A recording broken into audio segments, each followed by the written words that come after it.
Hello students, भूगोल की series चल रही थी और उसमें हम कक्षा 12 की जो एनसीईआरटी और आरबीएससी सिलेबस की जो बुक है उसको लास्ट हम पढ़ रहे थे। और लास्ट उसमें हमने ग्रामीण अधिवासों से संबंधित जो समस्याएं होती हैं उसकी हमने चर्चा की थी। और इस लेक्चर में हम नगरीय बस्तियों का जो वर्गीकरण है या जो नगरीय अधिवास होते हैं उनका क्या इम्पोर्टेंस होती है और ग्रामीण और नगरीय अधिवासों में क्या अंतर देखने को मिलता है, हम उसकी चर्चा करेंगे। और ये महत्वपूर्ण होने वाला है, इसलिए आप दोनों में क्या डिफरेंसेस होते हैं उनको भी आप देखेंगे और ये लेक्चर बहुत महत्वपूर्ण है।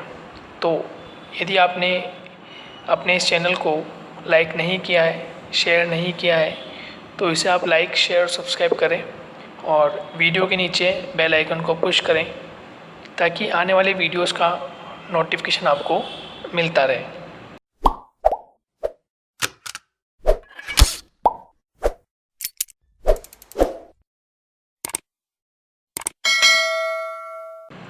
आप सभी का एक बार पुनः मेरे YouTube चैनल जियो प्लैनेट कॉर्नर पर हार्दिक स्वागत और अभिनंदन करता हूं।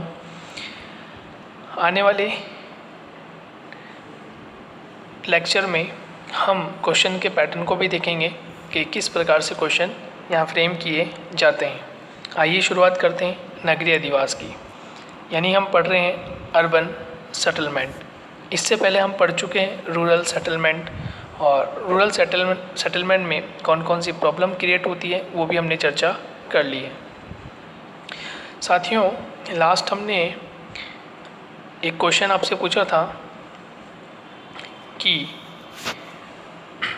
ग्रामीण अधिवास या ग्रामीण जनसंख्या, ठीक है, और नगरीय या शहरी जनसंख्या व्यवसाय क्या होता है। ठीक, इन दोनों को अलग करके पहचान करनी हो, पहचान विशेष कौन से व्यवसायों को लिए जाना जाता है और नगरीय या शहरी क्षेत्र कौन से व्यवसाय के लिए जाना जाता है, तो हम इसका अंतर संबंधित कर पाएंगे, अंतर कैसे हमें ढूंढ पाएंगे। तो देखिए, यहाँ जो हम अभी पढ़ने जा रहे हैं इसमें आपका आंसर आपको मिल जाएगा। ग्रामीण क्षेत्र जो होता है, ग्रामीण क्षेत्र सदैव प्राथमिक, ध्यान रखना आप, ग्रामीण क्षेत्र जो होता है वो सदैव प्राथमिक व्यवसायों पर निर्भर करता है। कैसे व्यवसायों पर? प्राथमिक व्यवसाय जो होते हैं होगा कि सर प्राथमिक व्यवसाय क्या होता है, इसे प्राथमिक व्यवसाय कहते हैं, होता है जैसे लकड़ी काटना, ठीक है, मछली पकड़ना, लकड़ी काटना, मछली पकड़ना या मछली पालन करना, ठीक है, कृषि कार्य करना, तो लकड़ी काटना, ठीक है, मत्स्य पालन करना, मछली पकड़ना, कृषि कार्य करना, ये जो क्रियाकलाप है ये सभी क्रियाकलाप प्राथमिक व्यवसाय के अंतर्गत रखे जाते हैं, ये आपको ध्यान रखना है। तो ग्रामीण क्षेत्रों में मोस्ट ऑफ दी जो व्यवसाय होता है वो कौन सा होता है, तो आपको ध्यान रखना है कौन सा व्यवसाय होगा, वो व्यवसाय होगा प्राथमिक। कौन सा व्यवसाय होगा? प्राथमिक व्यवसाय होगा, ये आपको ध्यान रखना है। आपसे भी पूछे कि भाई शहरी क्षेत्रों में या नगरीय क्षेत्रों में, ठीक है, नगरीय क्षेत्रों में या शहरी क्षेत्रों में किस प्रकार के व्यवसाय होंगे, तो इसमें द्वितीयक, तृतीयक, चतुर्थक और पंचम प्रकार के व्यवसाय होते हैं। यानी कि यहाँ जो अर्थव्यवस्था होती है नगरीय क्षेत्रों में या शहरी क्षेत्रों में, जो व्यवसाय का प्रकार होता है या यहाँ की जो अर्थव्यवस्था होती है वो प्राय द्वितीयक, तृतीयक, चतुर्थ और पंचम व्यवसायों पर निर्भर करती है। जबकि ग्रामीण अर्थव्यवस्था जो होती है, ग्रामीण अर्थव्यवस्था जो होती है वो ग्रामीण अर्थव्यवस्था किस पर निर्भर करती है? वो प्राथमिक व्यवसाय पर निर्भर करती है। तो ये एक बहुत ही महत्वपूर्ण आपको ध्यान रखना है। तो यहाँ से भी क्वेश्चन डायरेक्टली पूछा जा सकता है कि ग्रामीण अर्थव्यवस्था कौन से प्रकार के क्रियाकलापों पर निर्भर करती है। ग्रामीण अर्थव्यवस्था कौन से क्रियाकलापों पर निर्भर करती है। यह क्वेश्चन पूछ सकता है कि नगरीय या शहरी अर्थव्यवस्था कौन से क्रियाकलापों पर निर्भर करती है। तो यहाँ से भी आपसे क्वेश्चन पूछा जा सकता है। चलिए नेक्स्ट पढ़ते हैं नगरीय अधिवास, और नगरीय अधिवास की क्या महत्वपूर्ण बातें उनको देख लेते हैं। नगरीय अधिवासों की अर्थव्यवस्था निर्माण उद्योग, परिवहन, व्यापार, वाणिज्य, संचार, शिक्षा, चिकित्सा, प्रशासन, न्याय और अन्य सेवाओं पर निर्भर करती है। तो यहाँ से बहुत अच्छा क्वेश्चन पूछा जा सकता है। आपको ध्यान रख लेना है कि नगरीय अधिवासों की जो अर्थव्यवस्था होती है, नगरीय अधिवासों की जो अर्थव्यवस्था होती है वह निर्माण उद्योग में, परिवहन, व्यापार, वाणिज्य, संचार, शिक्षा, चिकित्सा, प्रशासन, अन्य सेवाओं पर निर्भर करती है। याद रखिए लास्ट हमने जब पढ़ा था ग्रामीण अधिवासों की जो समस्याएं थी, वहाँ हमने परिवहन के बारे में पढ़ा था कि वहाँ परिवहन उपलब्ध नहीं होता। वहाँ हमने संचार के बारे में पढ़ा था, शिक्षा के बारे में पढ़ा था, चिकित्सा के बारे में वहाँ हमने पढ़ा था। ये सभी सुविधाएं कहाँ पर देखने को मिलती हैं? ये सभी सुविधाएं आपको नगरीय अधिवास में देखने को मिलती हैं। कहाँ देखने को मिलती हैं? नगरीय अधिवासों में देखने को मिलती है। ये महत्वपूर्ण है। नेक्स्ट, दूसरे शब्दों में नगरीय अर्थव्यवस्था द्वितीयक, तृतीयक, चतुर्थक और पंचम व्यवसायों पर निर्भर करती हैं। तो देखिए एक बार तो आपसे क्वेश्चन ये पूछ सकता है कि नगरीय अधिवास जो होती है उनकी जो अर्थव्यवस्था होती है वो कौन से व्यवसायों पर निर्भर करती है, कौन से व्यवसायों पर निर्भर करती है। तो आपका आंसर क्या हो जाएगा? द्वितीयक, तृतीयक, चतुर्थ, पंचम। आप ये भी लिख सकते हैं। यदि आपको इसका डिटेल अध्ययन हम नेक्स्ट चैप्टर में करेंगे, लेकिन यहाँ ये जान लेना आवश्यक है कि यहाँ आप निर्माण उद्योग भी लिख सकते हैं, परिवहन लिख सकते हैं, व्यापार, वाणिज्य, संचार, शिक्षा, चिकित्सा, प्रशासन, ये भी आप लिख सकते हैं। क्योंकि द्वितीयक व्यवसाय की हम जब बात करते हैं तो द्वितीयक व्यवसाय में मैं आपको बताता हूँ कि जब हम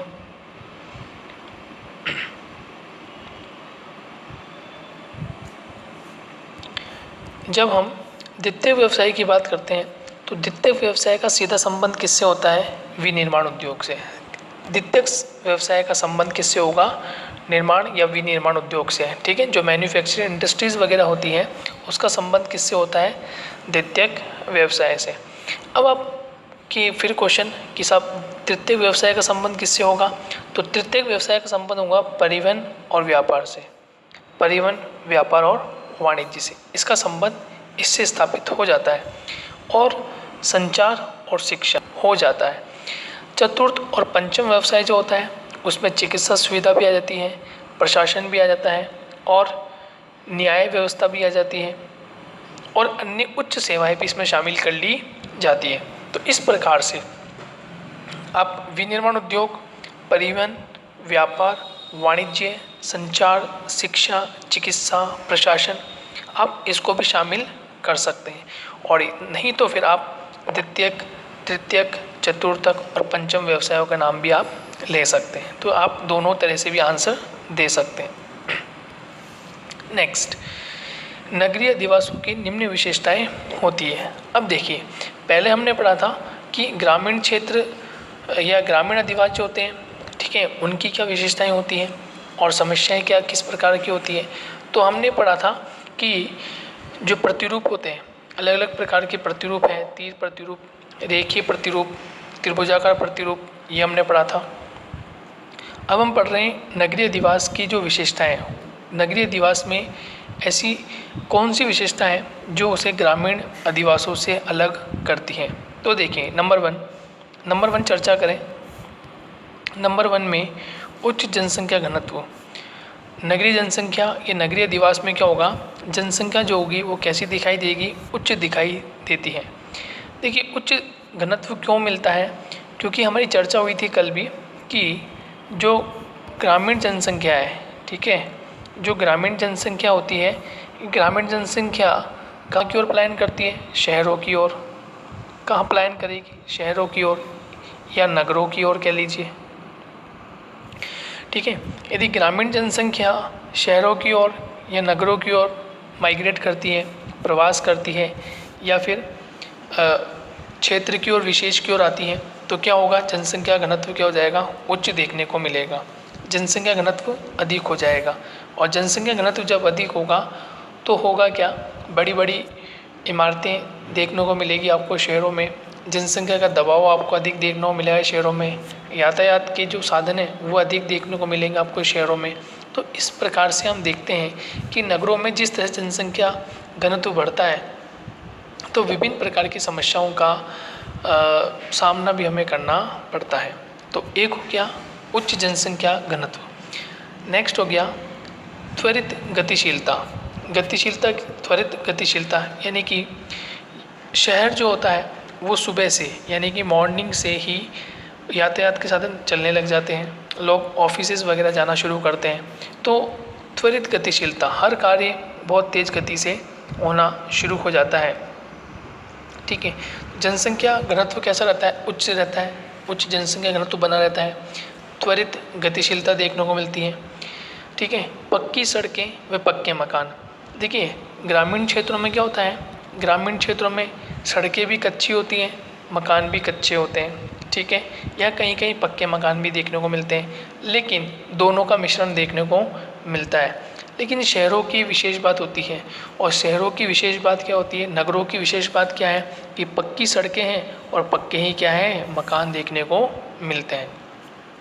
नंबर 4, रोजगार की उपलब्धता। आपको याद होगा लास्ट लेक्चर में हमने जब ग्रामीण अधिवासियों की समस्या पढ़ रहे थे तो वहाँ पर हम देख रहे थे वहाँ रोजगार की समस्या वहाँ थी, वहाँ रोजगार नहीं था, ठीक है, जो कुछ था वो कुछ क्षेत्र में सीमित रहता है, बाकी लोग बेरोजगारी के उस समय गुजारते हैं और फिर वह क्या करते हैं, पलायन करते हैं शहरों की ओर। तो यहाँ रोजगार की उपलब्धता देखने को मिलती है, यह हर क्षेत्र में रोजगार आपको देखने को मिलेगा, चाहे वह विनिर्माण उद्योग का क्षेत्र हो, परिवहन का क्षेत्र हो, व्यापार का क्षेत्र हो, वाणिज्य का क्षेत्र हो, शिक्षा हो, संचार हो, तकनीकी क्षेत्र हो, तो वहाँ पर आपको क्या मिलेगा, रोजगार का साधन आपको मिलेगा, रोजगार उपलब्ध आपको वहाँ पर होंगे। नेक्स्ट, यातायात के व्यक्तिगत और सार्वजनिक साधन। देखिए शहरों में व्यक्तिगत भी होते हैं और सार्वजनिक, यानी जो पब्लिक्स के लिए जो वहाँ पर ट्रांसपोर्ट के साधन होते हैं वो भी आपको मिलेंगे। कहाँ पर, शहरों में, नगरों में व्यक्तिगत भी मिलेंगे, जबकि गांवों में व्यक्तिगत होते हैं, सार्वजनिक साधन नहीं होते, और यदि होते भी हैं तो बहुत सीमित दायरे में देखे जाते हैं। जबकि नगरों में ये नगरीय अधिवासों का जो एक रोड मैप तैयार होता है वहाँ पर व्यक्तिगत और सार्वजनिक दोनों प्रकार के साधन आपको देखने को मिलते हैं। इसके अलावा नेक्स्ट, उच्च शिक्षा और गहन चिकित्सा सुविधा, यानी कि शिक्षा भी कैसी होती है, उच्च हाई क्वालिटी की। क्योंकि हम अभी बात करके आए थे लास्ट लेक्चर में, उसमें हमने पढ़ा था कि मिडिल क्लास जो होती है स्कूलें, मिडिल क्लास स्कूल होती हैं, फिर उसके बाद हम थोड़ा सा उच्च श्रेणी हमें मिल जाती है, 12th क्लास तक हमें मिल जाती है, परंतु हमें उच्च शिक्षा के क्षेत्र नहीं मिल पाते। तो हमें क्या करना पड़ता है, उच्च शिक्षा के लिए हमें शहरों की तरफ आना पड़ता है। गहन चिकित्सा सुविधा, तो चिकित्सा सुविधा भी मिलती है, नगरों में अधिक मिलेगी जबकि ग्रामीण क्षेत्रों में देखने को नहीं मिलती। नेक्स्ट, फिर ग्रामीण 50% से अधिक जनसंख्या का गैर प्राथमिक कार्यों में संलग्न होना, यानी कि 50% जनसंख्या जो है वो क्या करती है कि गैर प्राथमिक कार्य। देखिए प्राथमिक कार्य क्या हो गया, प्राथमिक कार्य में कृषि क्रियाकलाप हो, व्यवसाय हो गया, ठीक है, ये क्रियाकलाप है। लेकिन यहाँ 50% जनसंख्या जो है या इससे अधिक की जनसंख्या है वो तृतीयक, चतुर्थ और पंचम व्यवसायों में लगी रहती है। इसका मतलब ये हो गया कि हम किसकी बात कर रहे हैं, नगरों की हम बात कर रहे हैं।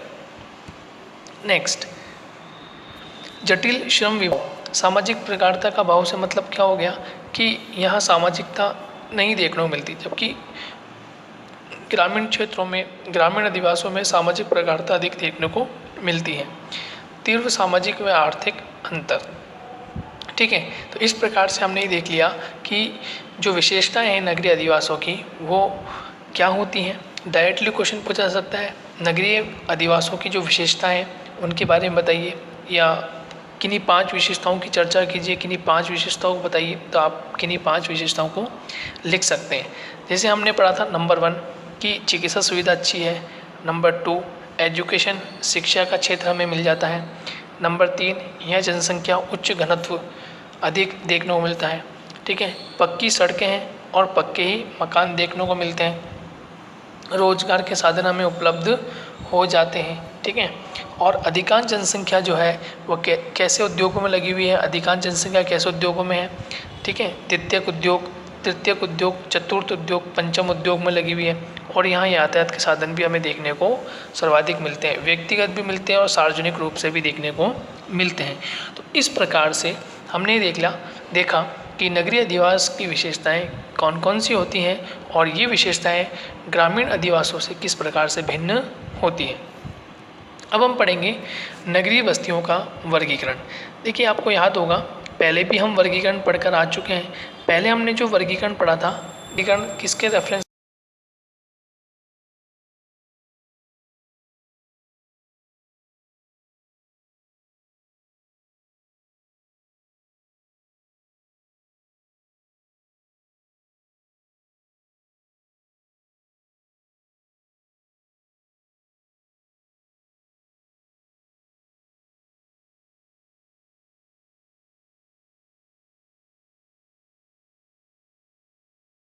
वह वर्गीकरण था ग्रामीण क्षेत्रों के संदर्भ में, ये पढ़ रहे हैं नगरीय क्षेत्रों के संदर्भ में।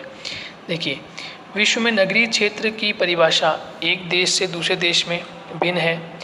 नगरीय बस्तियों के वर्गीकरण के सामान्य आधार जनसंख्या का आकार, मानव व्यवसाय, प्रशासनिक ढांचा और आवश्यक दशाएं भी जाती है। नंबर 1 जनसंख्या आकार की हम बात करें। नंबर 1 हम अधिकांश देशों में नगरीय क्षेत्र को परिभाषित करने के लिए जनसंख्या आकार को प्रमुख माना जाता है। विश्व के अलग अलग देशों में नगरीय क्षेत्र की श्रेणी में आने के लिए जनसंख्या न्यूनतम सीमा डेनमार्क, स्वीडन, फिनलैंड में 250 है, आइसलैंड में 300 है, और जैसे जैसे हम अन्य देशों की ओर जाएंगे तो ये संख्या बढ़ती चली जाएगी। तो हमें क्या देखने को मिलेगा कि कनाडा व वेनेजुएला में 1000, कोलंबिया में ये संख्या बढ़कर 1500 हो जाती है, पुर्तगाल, अर्जेंटीना में 2000, संयुक्त राज्य अमेरिका यानी यूएसए और थाईलैंड में 2500, और यदि हम और उच्च करें तो भारत में हम बात करें तो भारत में 5000 जनसंख्या, अतिरिक्त जनसंख्या घनत्व भी 400 व्यक्ति प्रति वर्ग किलोमीटर होना चाहिए एवं प्राथमिक व्यवसाय में लगी जनसंख्या को भी देखा जाता है। तो जनसंख्या आकार निश्चित करने का कोई एक पैरामीटर नहीं होता, हर देश की जनसंख्या का आकार अलग अलग देखने को मिलता है। नेक्स्ट व्यावसायिक संरचना। नगरीय बस्ती के लिए जनसंख्या के आधार के अतिरिक्त इटली जैसे कुछ देशों में 50% से अधिक जनसंख्या गैर सरकारी कार्यों में संलग्न होना चाहिए। भारत में ये मापदंड 75% है। यहाँ प्रमुख आर्थिक गतिविधियों को भी नगरीय बस्तियों के लिए मापदंड माना जाए, ठीक है। तो व्यावसायिक संरचना से मतलब हो गया कि जो पर्टिकुलर कोई देश है उसका वहाँ पर व्यावसायिक संरचना किस प्रकार की है वो महत्वपूर्ण होता है। जैसे भारत की हम चर्चा करें तो भारत कैसा देश है, कृषि प्रधान देश है, और यहाँ लगभग 60 से 70% जो जनसंख्या किस में, किन कार्यों में संलग्न है, एग्रीकल्चर, कृषि कार्य करती हैं। अब जब एग्रीकल्चर कार्य करती हैं तो व्यवसायों की जो संरचना है उनमें परिवर्तन देखने को मिल जाएगा।